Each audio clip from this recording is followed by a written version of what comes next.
Hello friends, welcome to my YouTube channel. आज है PSC first semester का lecture number 9 और इस बात को बताते हुए मैं खुशी महसूस कर रहा हूँ कि हमारा चैप्टर नंबर फर्स्ट जो कि बेसिक डेफिनेशंस का था वो समाप्त हो चुका है। ठीक, सीक्वेंस वाला जो हमने पार्ट है वो कवर कर लिया है। मैं इसको हटाना भूल गया हूँ। सीक्वेंस वाला पार्ट मैंने कवर कर लिया है। आज टॉपिक सीक्वेंस का नहीं है, आज टॉपिक सीक्वेंस का नहीं है, आज टॉपिक सीरीज का है। आज टॉपिक सीरीज का है। सीरीज का टॉपिक सीरीज का करेंगे हम। सीरीज करने के लिए हम यहाँ पे बात करेंगे किसकी? इनफाइनाइट सीरीज़ की, बात करेंगे फाइनाइट सीरीज़ की और कई सारी ऐसी ही बात करेंगे। सीरीज कहाँ से आती है, क्या एक्सप्रेशन होता है उसके लिए, कन्वर्जेंस क्या होती है, डाइवर्जेंस क्या होती है सीरीज की, इन सब बातों का यूज़ करेंगे। और ये भी बताएंगे ये कॉचीज़ रूट टेस्ट, रेशियो टेस्ट, ये जो जितने भी टेस्ट हैं ये टेस्ट क्यों आए, व्हाट इज़ द रीज़न, क्या है इनका मतलब, ये क्यों आए हैं, इन बातों पे भी गौर करेंगे। ठीक, चलिए स्टार्ट करते बिना किसी टाइम वेस्ट के। ये आज का हमारा टॉपिक है, दैट इज सीरीज। सीरीज की अगर बात करेंगे तो मैं क्या लिखूँगा कि an expression u1 u2 u3 dash dash dash dash un plus dash dash dash dash, ऐसे ही चलता जाएगा। इन विच every term is followed by another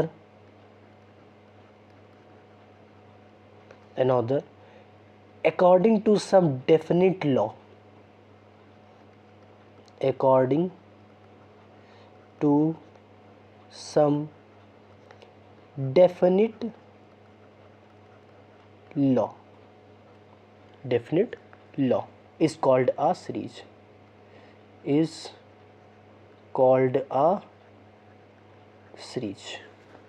ठीक, ये हमारे पास डेफिनेशन है किसकी? सीरीज की। देखिए सीरीज तो हमने पढ़ लिया लेकिन इसका एक्चुअल मीनिंग तो पता नहीं कैसे। देखिए हमने कहा एक सीरीज क्या होता है, ये इस तरह का एक्सप्रेशन होता है। जो एक्सप्रेशन है ये किसको बता रहा है? हमारे पास सीरीज को।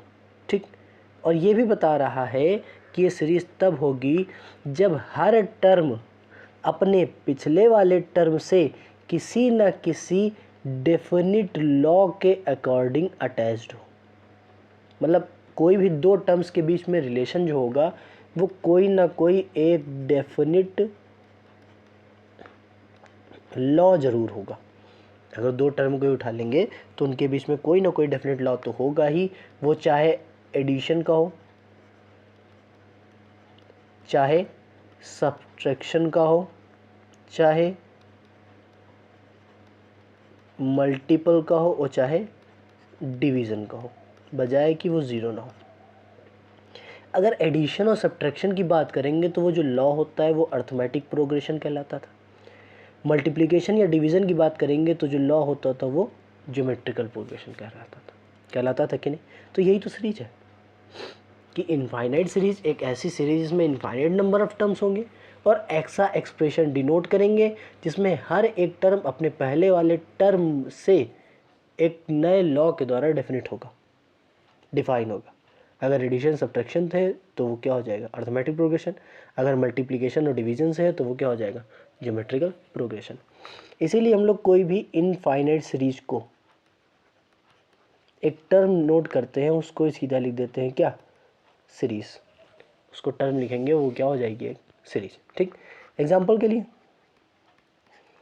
ये पता ही है, सस्ती सी सीरीज है 5 अप टू सो ऑन। यहाँ बीच में क्या आएगा? एन आएगा, फिर अप टू सो ऑन। ये एक सीरीज हुई। दूसरी सीरीज हो सकती है 1 हाफ ऐड कर दिया 3/2, हाफ ऐड कर दिया तो कितना आएगा? 2, फिर हाफ ऐड कर दिया तो 5/2 dash dash dash dash dash. एक और सीरीज हो सकती है 1/2, 1/4, 1/8, 1/16 टेस्ट टेस्ट। तो ये सारी क्या है सीरीज, जिसमें ये वाले टर्म्स एडिशन की फॉर्म में लिखे होंगे और हर एक टर्म अपने पहले वाले टर्म से किसी न किसी डेफिनेट लॉ के अकॉर्डिंग अरेंज्ड होगा। ठीक, इसी को समेशन की फॉर्म में अगर लिखना है इसी सीरीज को, तो हम लोग लिखते हैं समेशन यू एन। एन यहाँ पे ये अंडरस्टूड है कि एन यहाँ पे क्या होगा, एक आउट इनपुट होगा, वो भी होगा नेचुरल नंबर का। तो क्या एन की वैल्यू 1 रखेंगे तो U1 आएगा, पहला टर्म आ गया। एन की वैल्यू 2 रखेंगे U2 आ गया, दूसरा टर्म आ गया। एन की वैल्यू 3 रखेंगे U3 आ गया। ऐसे ही आप वैल्यूज रखते चले जाएंगे, क्योंकि नेचुरल नंबर इन्फिनाइट्स है तो टर्म भी कितने आएंगे, इन्फिनाइट्स ही आएंगे, अगर इसमें कोई बाउंडेशन नहीं है।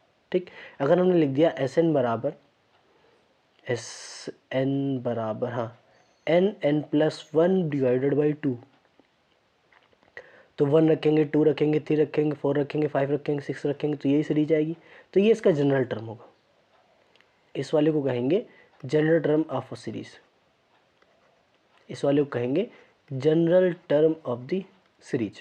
जैसे ये UN है, इसी को हम लोग लिख सकते हैं Sn को UN मतलब वही है, इसी लिखते हैं समेशन n+2 डिवाइडेड बाई 2। अगर ये इनफाइनाइट नंबर है मतलब n बराबर 1 से कहाँ तक लेंगे, n तक, या तो r लिखा होता है लिमिट अप्लाई करने के लिए, वेरिएबल चेंज कर सकते हो, उसमें कोई दिक्कत नहीं है। 1 से लेके कहाँ तक जाएगा, n तक। अगर मान लो इनफाइनाइट है तो कभी भी AP अगर होगी, अगर वो इंक्रीज़ कर रही है तो इनफाइनाइट सम का हमेशा इनफाइनाइट टर्म का सब हमेशा इनफाइनाइट ही होगा। अब जैसे इसकी अगर बात करेंगे, इसका अगर हम सब निकालेंगे तो लगातार बढ़ता जाएगा, इनफाइनाइट जाएगा तो हमेशा क्या हो जाएगा, अनडिफाइंड की तरफ ट्रेंड करता हुआ दिखेगा हमको। ठीक, अब बात करते हैं कन्वर्जेंस और डाइवर्जेंस की।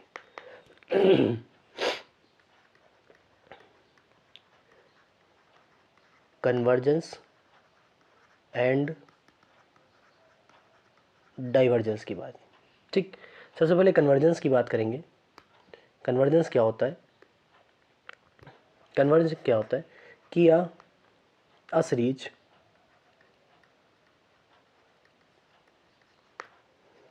summation un is said to be converge, ये क्या कहलाएगी, कन्वर्जेंट लिख लो, convergent if Sn the sum of first n terms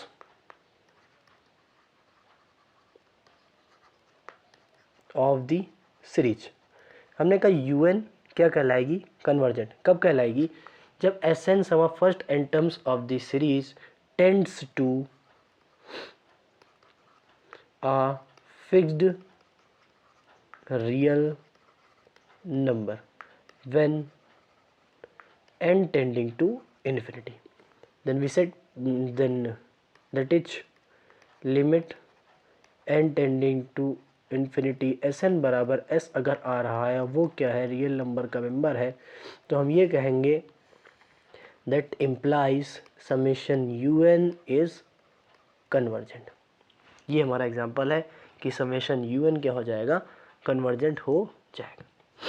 summation UN convergent हो जाएगा अगर ये वाला जो sum of n terms of the sequence है वो उसकी लिमिट किसी फाइनाइट रियल क्वांटिटी में जा रही है, फिक्स्ड फाइनाइट रियल क्वांटिटी में जा रही है, तो ये जो सम आया है जिस सीरीज का, वो पूरी की पूरी सीरीज कैसी होगी, कन्वर्जेंट। और कन्वर्ज कहाँ पे होगी, इस वाले पॉइंट पे।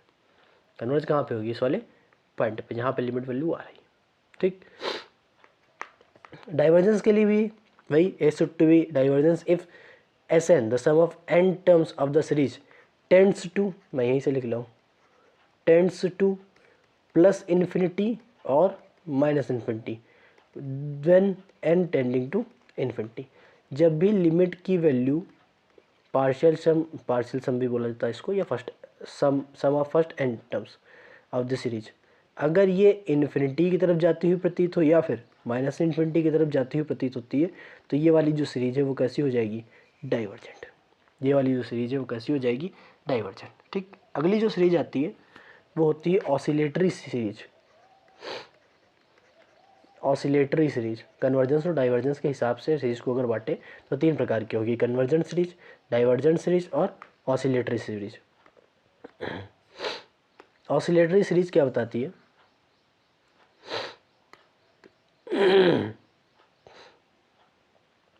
ऑसिलेटरी सीरीज बताती है कि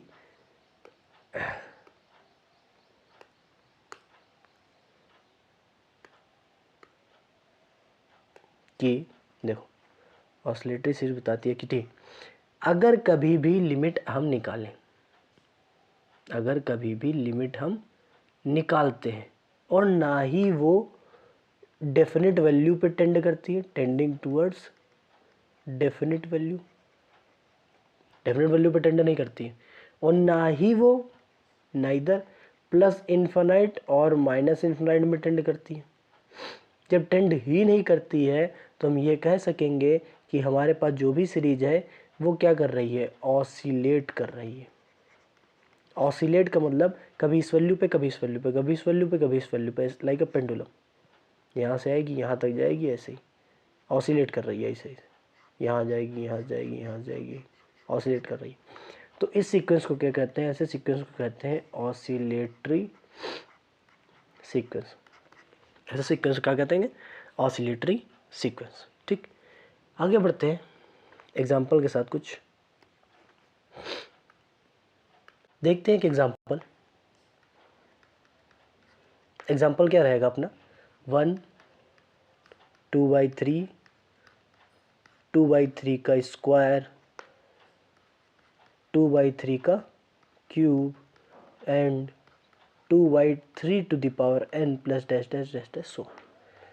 ये हमारे पास दिया गया समेशन un माना। ठीक, एक थ्योरम होती है, अभी मैं बताता हूँ क्या होती है, कि अ सीरीज, थ्योरम की जगह मैं इसको डेफिनेशन ही कहूँगा, कि a series summation un is set to be, अभी वही जो कन्वर्जेंट और डाइवर्जेंट में कराई है वही वाली है, divergent if Sn the partial sum of the series, the partial sum of the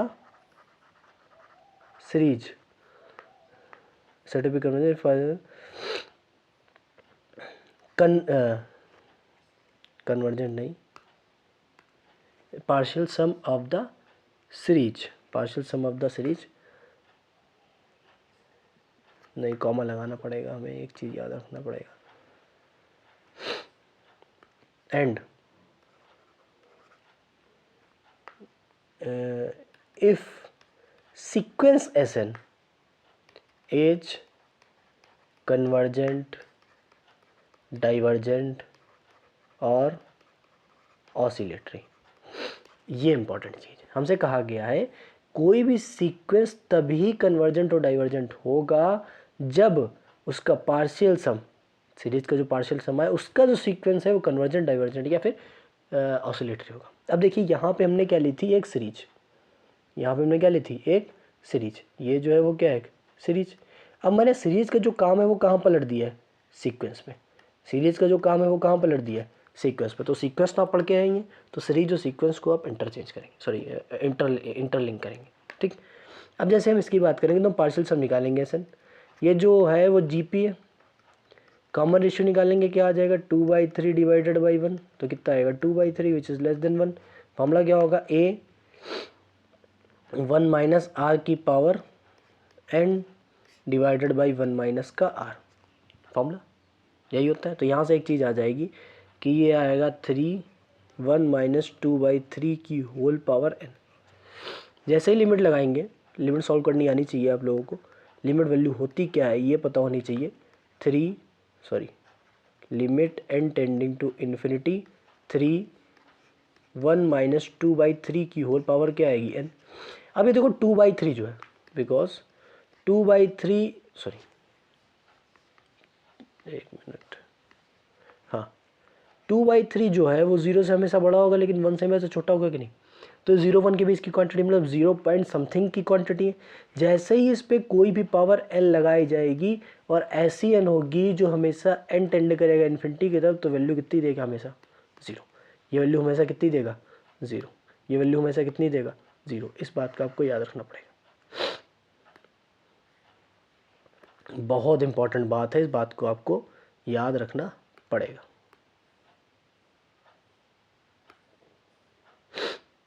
इस बात को आपको याद रखना पड़ेगा। इस बात को आपको याद रखना पड़ेगा,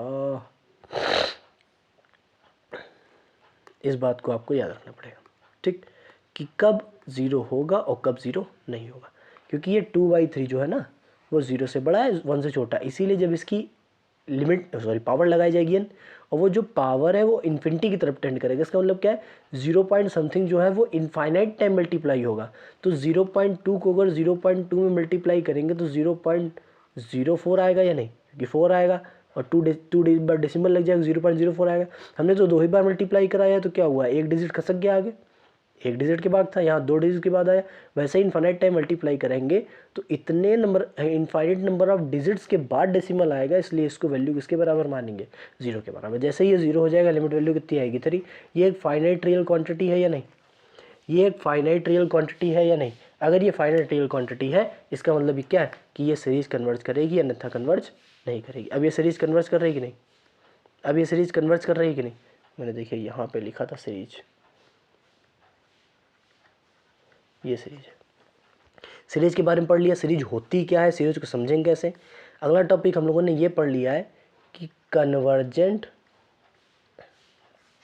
एंड डाइवर्जेंट सीरीज, यही पढ़ा, कन्वर्जेंट एंड डाइवर्जेंट सीरीज।